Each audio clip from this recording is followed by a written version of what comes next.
Hi, as we are going through a pandemic time, a lot of people are dying all around us.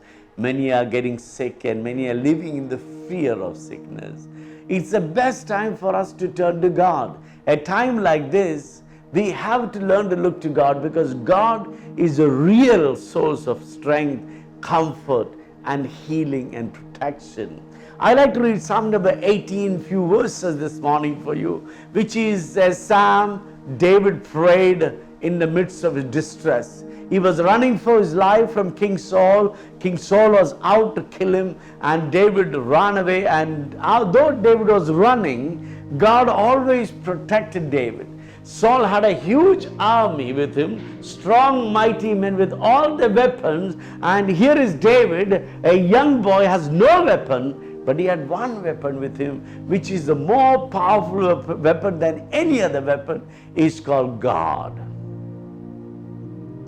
God is our strength and our fortress. So when David was running away from Saul and escaping, and David said this, I love you, O God, my strength. The Lord is my rock, my fortress, and my deliverer.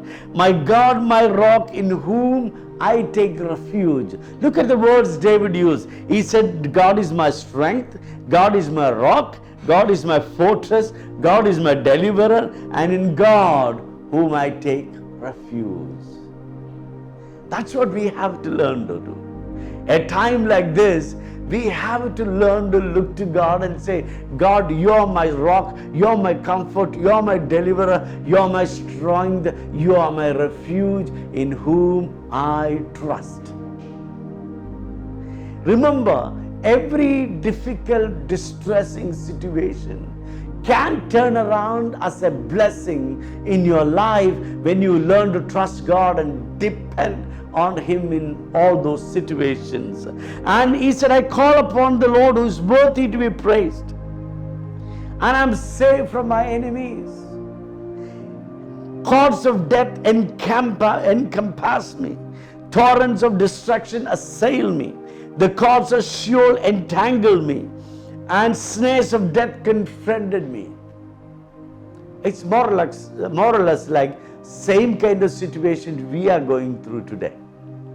We could say that these are the same words all of us are facing in this epidemic time. We feel the cords of Sheol entangling, snares of death coming to confront. What did David do? He said, in my distress, I called unto God. What did David do? In his distress, he called unto God. To my God, I cried for help. From his temple, he heard my voice, and my cry to him reached his ears. So a time like this is a time for us to look to God. God, He has answer for all your questions. God whom we serve is much more than able. He's able to provide all our needs. He's able to protect us from all our shame, all our fear. Even in the cords of death can come never near to us because God is with us. In a distress time, there are a few things you could do. Number one, you could call unto God. Number two, meditate on God's word. And number three, keep yourself positive. Keep yourself full of faith. Don't get de-stressed down, get stressed up. In your distress, don't look down and say everything is going to fail. In your distress, you must learn to look up to God and say, God, you're my refuge, you're my fortress, you're my comfort. In this distressing time, I look to you, O God, you're able to save me. You're able to protect me. May the Lord bless you, my friend. At a time like this, you might be a person who lost a job. You may be a person who has no money to buy ration. You may be a person who is going through distress because of all the difficulty that you see around. I want to challenge you to trust God in every situation. God is able to save you and protect you. God bless you.